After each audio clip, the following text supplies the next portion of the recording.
Hey everyone. I hope you all are safe and well and healthy and being kind to yourselves. My name is Leo. I'm a recent graduate of Brown working in CG animation, and I'll be running today's workshop on making a 3D scene. So hopefully this can be a nice, quick introduction into some of the different aspects of a CG pipeline, and within each, what are some of the basics, some of the fundamentals, and some of the key things to keep in consideration. And then hopefully by having some sort of basic introduction, we can take an asset through the production pipeline and basically just make everything a bit more approachable. And yeah, this should be fun. So we'll be doing a quick scene, something like this, where I'll just walk through how to model an asset with good topology. What are some of the things to keep in mind? What are some of the good techniques? We'll learn a little bit about basic shading, how to create a shader, what are the different properties of a shader, and how do they be visually translated. And we'll cover a little bit about some lighting, understanding where to place lights, and more importantly, what are some of the things that go into making a pretty good lighting setup. So, without further ado, let's go ahead and make a brand new scene. Don't save. All right, so first thing we're going to go into is going to be modeling. So modeling is basically just you have a bunch of vertices, you put them into the scene, and then the mesh knows which vertices are kind of connected to each other, where the faces should be, and what are the associated normals with each face. So modeling in CG is basically kind of like sculpting in 3D. So we'll go ahead and get into it. So most models are going to be composed of these things called primitives, which are just really basic shapes, such as like cube, cylinder, cone, which are pretty self-explanatory. And these serve as pretty much like the building blocks of whatever models you're typically going to be making. So we'll go ahead and we'll be making those like little cups. And while those cups are like pretty simple assets, we'll at least be able to cover some of the basics such as extrusions and creating supporting geometry. So let's get right into it. So a cylinder will be a nice foundation for a cup, because a cup is kind of like, round and cylindrical. So we'll go ahead, and if we hit this little tiny red box or tiny box next to it, it'll bring up these little options, which are nice to do. These can all kind of be changed within one of these editors, but we'll go ahead and go with these for now. So we got our nice little cylinder going, and the first thing we're going to be trying to do is trying to make like the lip, or like the little, like the cup part of the cup. And we'll do this by doing extrusions. So typically an extrusion is going to be, if we have shape like this, typically an extrusion can be done by going into modeling, mesh tool.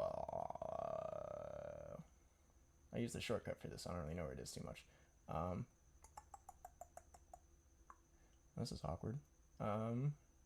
Extrude. Okay, yeah. So you can hit this button over here, or Control E, but what I like to do is I just like to select the face and hold Shift, and this allows us to kind of, be able to pull stuff however we want. So this is basically one good way of creating new geometry, and one thing I like to do is kind of just like start with the thing and just pull it out and make a very rough shape. So this is a nice thing to keep in mind for extrusions, but one other thing you can do is you can extrude faces within itself.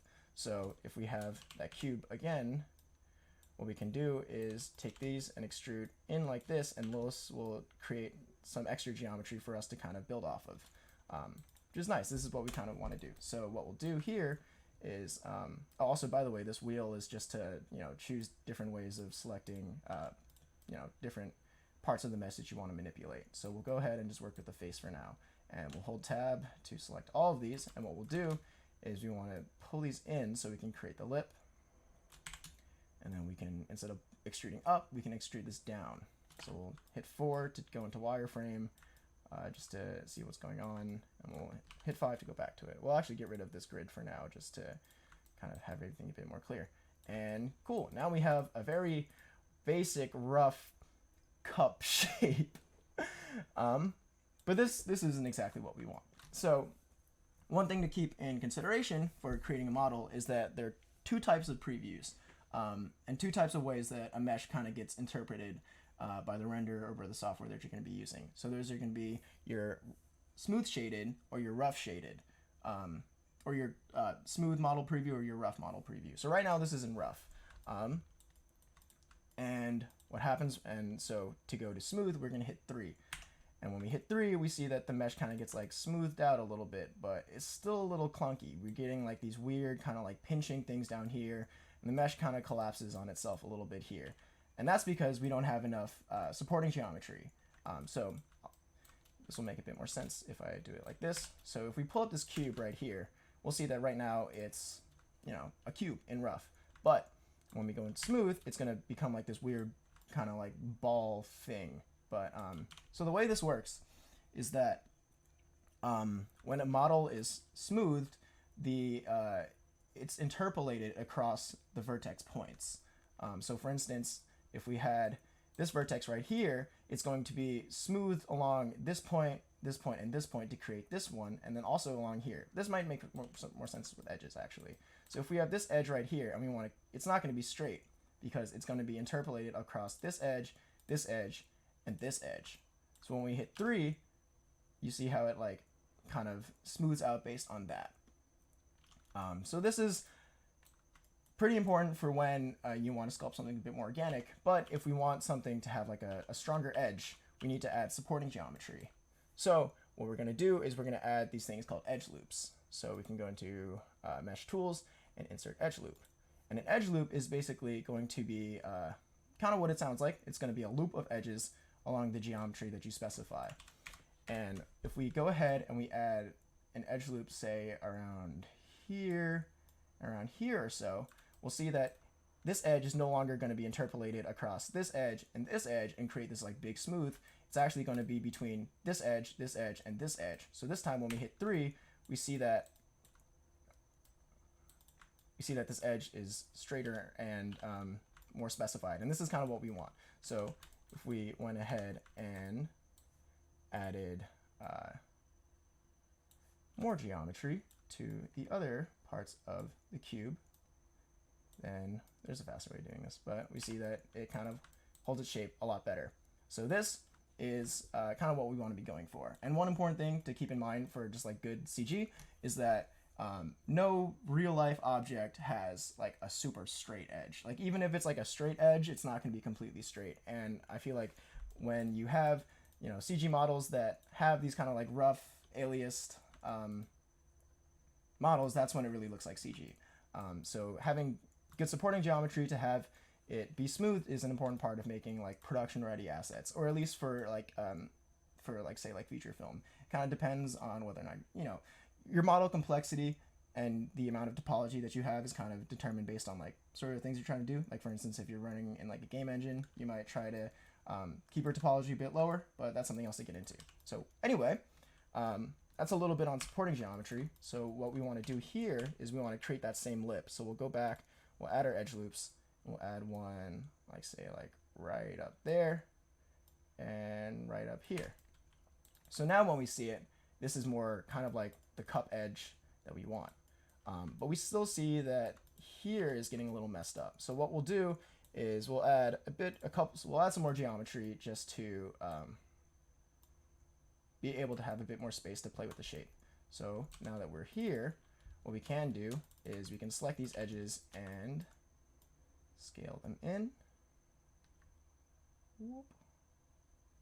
And these tools that I'm using are all these like move, rotate, translate, rotate, which are all bound to QWER.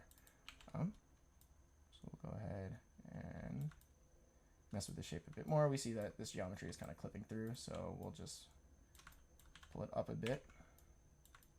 And we can go back and change this later. Anyway, now when we hit 3, we see that, you know, this is kind of more a bit of a rounded edge. Based on whatever kind of cup you want, but this is a bit nicer. But we'll notice down here is that we're still getting this like kind of like weird pinching geometry, which doesn't look very good. And the reason for that is that when you make a 3D model, typically what you want to do is you want to preserve quads, meaning that you want all your faces to basically be a quad of 4 vertices. And that's, you know, the best thing to do for the UVs, best thing to do for the render, and also like best practice for having just like good, clean topology, because that's the most important thing you kind of want to go for. So if we actually see here, we see that we have like quads, which is nice. But when we go to this bottom, we get these like triangles. And triangles are okay to have, but typically you want to have them in a point where the mesh isn't deforming very much. But because we have them like right here, creating these like really, really sharp corners, that's why we have these like weird kind of like pinching effects going on like this. It might be a little hard to see just because we like tweak the model a little bit, but we'll see if we can make them a bit better. So one thing that we'll do is we'll do the same extrusion this way, like this, just to create a bit more supporting geometry. So now that we see this is no longer a quad, this is no longer a triangle, it's a quad now because we have these extra points right here. So when we smooth it out, it's actually a lot better.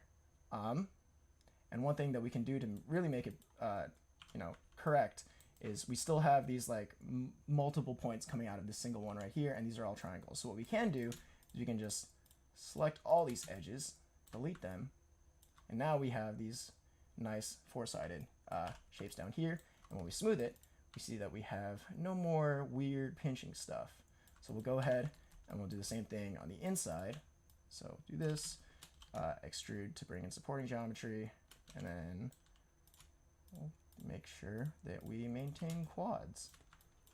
Cool. So this is pretty much what we want to be doing. And this actually looks pretty good now. We have a nice smooth cup with a defined edge, a defined lip, and then we kind of roll it off down here, and we have good, clean topology. Nice. Cool. All right. So one final thing that we can do is that, well, we'll rename it. And we'll see that when we bring up all of our like transformation commands, like rotate and scale, they all kind of come from the center. So when we rescale it, it kind of does it like this. One thing that we want to be able to do is we want to be able to change the pivot of it so that way when we rescale it, it kind of, it'll make sense. So right now it's coming from the center out. But what we want is we want it to kind of be on the bottom. That way we can place the object in the scene and then be able to manipulate it a lot better. So what we'll do is we'll hit D to change this pivot, and we'll snap it to the very bottom. That way, now when we scale it, it's coming from here. So this will make sense in a bit. So we'll go ahead and we'll add this plane just to kind of act as our table surface. And we'll take this cup. If you let me move it. What the heck? There we go. Okay. So now that we move it, we can actually snap it to this table like this. And when we scale it, now it's no longer scaling from the inside out, but from sort of like this bottom up. And this acts as more like a global controller. So this is nice. So if we have one cup, we can go ahead, put another guy right here, and now we can sort of more easily manipulate it. This isn't completely necessary, but it's a good thing to kind of do for when you have a lot of assets in the scene and you're kind of handing it off to a bunch of people. And yeah, so we'll go ahead and we'll just like put these guys like right there. Nice, a nice little happy family of cups. Maybe you're a little too big. You can do this all day. Anyway, so cool. Now we have some like basic models, which is great, and we were able to cover some of the important things that we wanted to for modeling. So we have our basic primitives. We covered smooth and rough shading, and with that, with the smooth shade or with the smooth preview, how to add supporting geometry such that the shape is maintained, but we still get the nice like quality that we want. We also learned that the importance of maintaining quads for good rendering, and also just some of the good like mesh tools such as extrusions and edge loops. So now let's move on to some basic shading and lighting. All right, cool. So one thing that we might want to do actually before we do any shading is that we need to actually have lights in our scene so we can see what we're doing. So the easiest thing to do is just to go into here and create lights, and we'll see that there are different types of lights. So the way that lights work in CG is you have your light object that will emit these light rays coming out of it, and the amount of light rays or samples that are shot out is based on the type of light that you have. So each different type of light has a different type of like rendering cost based on how many samples are going to be shot out, and the rendering cost is basically just like how fast your computer or the renderer can compute what the final pixel color should be based on the light. So we'll go ahead and we'll just add this we'll just add the spotlight right here, and we'll place that let's do something like that, and we can make sure that this is angled and change this to object, nicely pointed at our objects right here. And to test if it's working, we'll go into some of the lighting properties and be able to adjust them. So these lights are going to be using the Arnold Render, which is the renderer that I like to use within Maya, and it ships with it. They're all pretty much the same though, very similar. It's going to be the same properties, just kind of in different places. So what we want to do is we want to be able to control the exposure, and the exposure is just going to be kind of like how much light is going to be shot out from it, or the, what's the intensity of the light based on some multiplicative exposure value. So just to make sure that it works, we'll set this to 10. And we'll go into our Arnold, we're going to open Arnold Render view, get a new render going, and we see we have this very lovely light setup going right here. So we'll actually we'll move this back a little bit.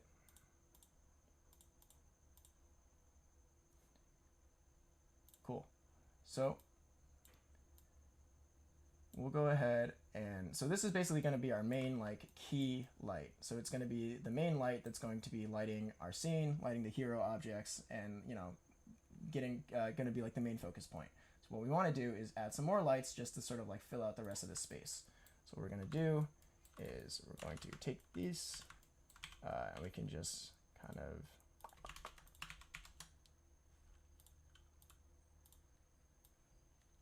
move it over and be able to adjust it kind of similarly. So we'll go ahead and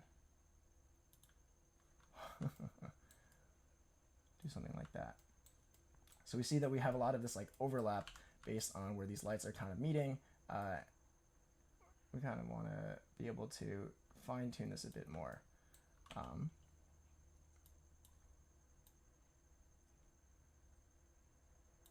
Cool. So one thing that's kind of throwing us off is that we have two shadows right here, and that's not really how kind of light would behave, or at least this would be kind of a funky setup, especially for a fill. So what we'll do is we'll just go into this one and we'll turn off the shadows for it, and we'll actually go into some of the cone angle, be able to increase the amount of light that's coming out of it, like that, and do the same thing for this light as well.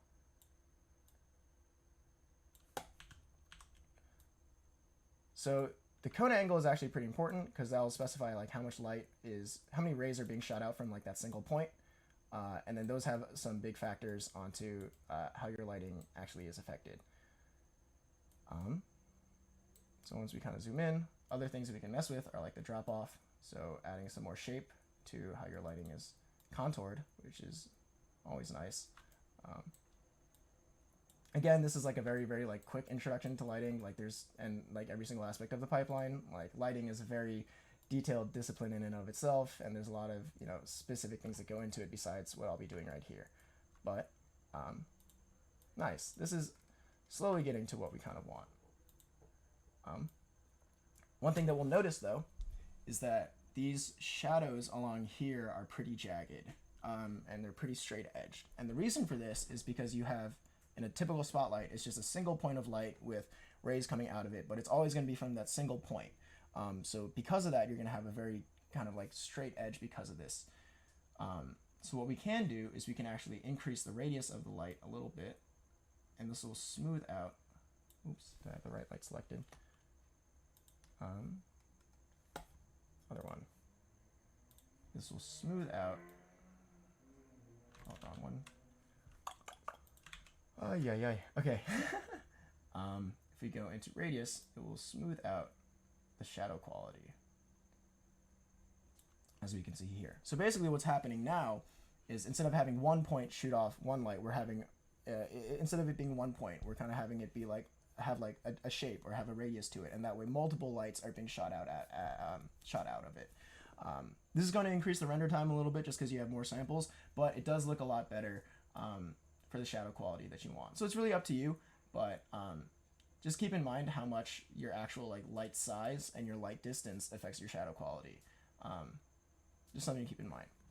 So one thing we can do from now is we can go into our light color and be able to mess with this. So we'll go make this like a nice little sort of orange tint. And to complement it, we can go into this other light, and let's make this more of a blue. Yeah, okay. That's not bad. All right, of course, like, these are a lot of things that you would go in and tweak and set up a lot more lights if you would need to. It's based on really like what the scene needs. But this is a good place to kind of start. So what we'll do now is we'll go ahead and we'll create a camera.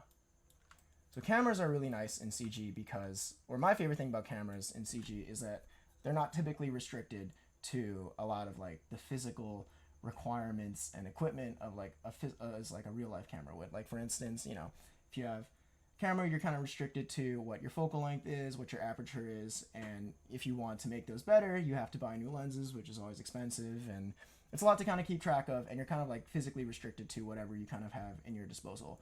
And the same thing kind of goes for a lot of like your camera motion. For instance, like if you wanted to have a camera like pan in and out, you would need to have like a whole like track setup, or if you wanted it to go up and down, you would need like a whole crane. But at least in CG animation, you're not really as physically restricted to whatever is needed. So that's one reason why I really like using CG cameras, because you're not really as restricted to the budget as you would be for like like the real world. But yeah, you can kind of do whatever you like. So for those of you who enjoy like photography or filmmaking or just cameras in general, like this is a really fun part of it. So we'll go ahead and we'll just try to get basic camera set up. Cool. And one thing we can do to view it is we can view it through the camera, and we can tear off a copy. Whoop. And tear off a copy.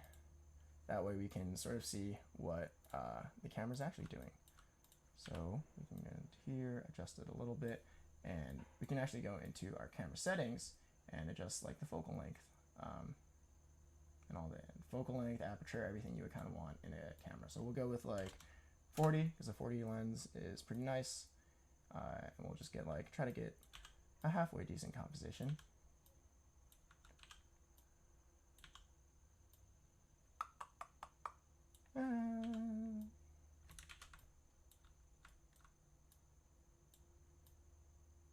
Sure, something like that. And we can go back into our renderer, select camera, and be able to view it there. And we'll see. Okay, cool, not bad. That's coming together. Cool. So we got our models, we got our shadows, our light quality. We got a basic scene set up. So now that we have the lighting, we can kind of evaluate the shading a bit more. So we'll see what this looks like. So we'll go ahead, select all of our objects, and assign a new material. And we'll go into shaders. We're going to add a standard surface, and this is going to be like a very, the basic shader template. Cool. All right, so that's good on lighting. We got to cover sort of a little bit about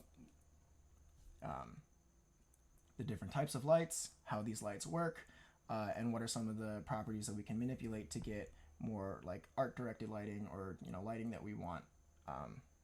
Yeah, cool. So let's go into shading a little bit. So shaders are composed of different layers and different passes to determine a final pixel color. So these main passes are going to be called your diffuse, or your base, and your specular. And what we can do is we can go into our renderer and add these things called AOVs. So AOVs stand for arbitrary output values, but basically it's just a fancy way of saying your different passes for your shader. So we'll go ahead, we'll add this thing called albedo, diffuse, specular, and we can add a few more just to, I'll be showing what these things do. Cool, let's do emissive. All right, great. So when we actually go into our renderer now, we can see that these different passes are here. So you can see albedo. Albedo is basically just your base color.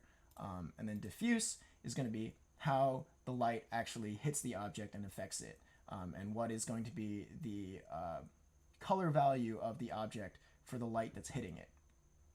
You're then going to have your specular, which is going to be how light that's reflected affects your final pixel color. So we'll see that we have these like reflections that are being, so if there's a light being casted from like here to here, say, or here to here and bouncing back, you know, there's a lot of light being casted onto a lot of things. But we see that these reflections are kind of being added up and added into the surface for the specular. So when we add the diffuse and the specular together, we get, we can see a little bit of these reflections, but it's all based off like, you know, how intense each pass is going to be. So if we go into, say, diffuse, we go into edit this material, we can go ahead and change what we want our diffuse color to be. So say we want these to be like, we'll go with like, say, kind of like this kind of color. We can see that this is what it looks like now. Now an important thing to keep in mind for specular is that there's this thing called specular roughness. Specular roughness is basically going to be like how matte and how shiny, or how shiny and how reflective a surface can be. So if we have something with a really low specular roughness, we'll see that, you know, these reflections are really, really sharp and really, really visible. And this is something that like you'll get for like, say like glass. Whereas if you have something with a very high roughness, it's going to come out a lot matte. A lot more matte. So we see that, you know, while stuff is being reflected, it's definitely being a lot more like spread out across the surface. So this is good if you want to have like, you know, something with like a more matte finish, like a brushed metal or something. So we'll be able to go in and we'll be able to tweak some of these. And while there's a lot that you can do for shading in terms of like adding textures, adding all these other different passes, the most important ones you kind of want to be able to play with for creating a shader are your diffuse and your specular, just because, you know, a lot of material properties are going to be based off that. So if you're trying to keep in mind for like how to replicate a shader, you want to be able to look at a surface, be able to evaluate like, oh, like, you know, what color is it? How is the light affecting it? And then how is light being reflected off of it? And those two on top of each other will be able to get you pretty far for most of the materials that you want to be making. And then of course the rest of it comes down to like the textures that you add to it, and then some of the other things that we'll be talking about. So let's see what this looks like now. So, you know, a little better. You can keep changing this however you want it to. Let's see, if I lower this diffuse a little bit, maybe the reflections will be a bit more clear. Yeah, okay, cool.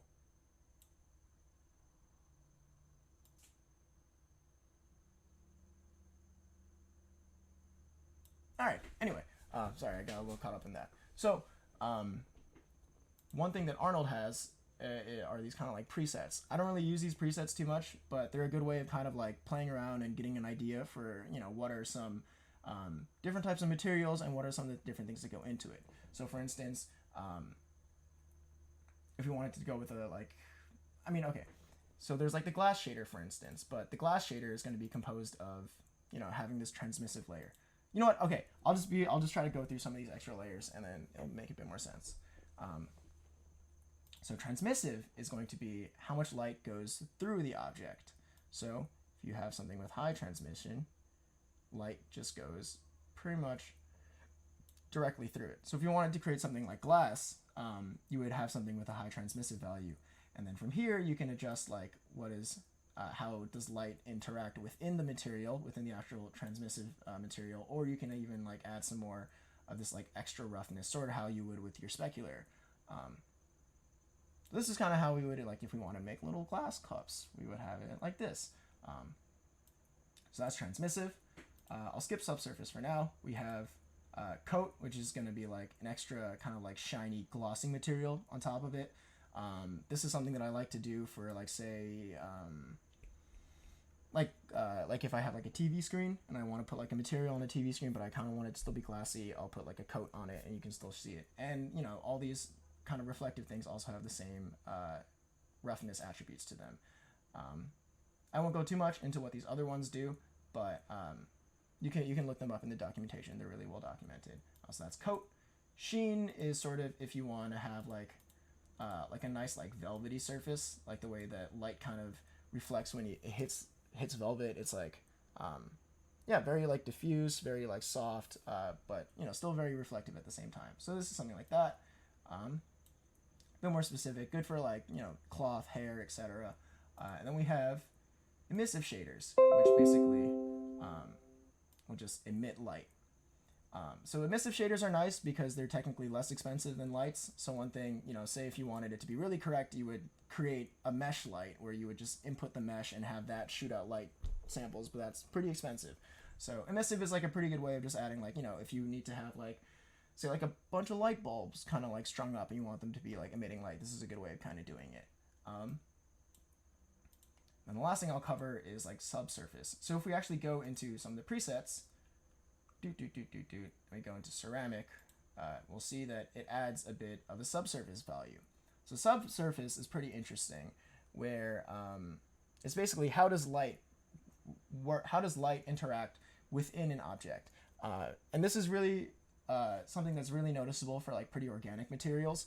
So for instance, like it's a really big thing for skin, because like when light hits skin, it doesn't just reflect off, it goes within it and kind of like lights it up within. So for instance, I'm pulling up some images on, yeah, okay, this is a good one. So for instance, if we look at some of these subscattering, subsurface scattering, like we'll see that when light hits this, it kind of is absorbed by the skin. Same thing for like here and here. And we'll see that, you know, when light comes in, it hits this like this reddish tint, which is how light behaves when, like kind of in real life. So yeah, this is something you kind of keep in mind. And this is a really good thing for a lot of just like organic materials like skin, but also like, you know, like milk or honey or cloth, or, you know, whatever needs it. So we'll see that ceramic actually has a bit of subsurface quality to it. So we can visualize this by going into our different passes like this, and we see that it has some light going within it. So these are all sort of like the different passes that you can do to add up to a more complete shader. Again, this is all very, very quick, and there's so much more to shading, including like different types of shading masks, like ambient occlusion, curvature, texture mapping. You know, there's like a whole rabbit hole for every single one of these disciplines. But hopefully this can be a nice introduction to sort of like what a little bit of each one does, things to kind of keep in mind, and just trying to make, you know, setting up a scene be a little bit more approachable. And yeah, there are a lot of really, really great resources online to continue doing stuff like this. But I'd say the best thing you can do is just honestly just open up the program. If you want to model a prop, I say the best thing to do is like find something small, something pretty straightforward around your house that you can have good reference for, take photos of, and just go from there. Yeah, I hope this was helpful in some way. I know it was like pretty quick and pretty cursory, but hopefully you can walk away with some understanding of how some of this stuff works, and, you know, hopefully you can get excited and start to mess around with the Summit on your own. Yeah, that's all I got for now. I hope you all enjoy the rest of this lovely hackathon and the rest of the school year, just whatever y'all have going on. All right, that's enough for me. I'll see you around maybe.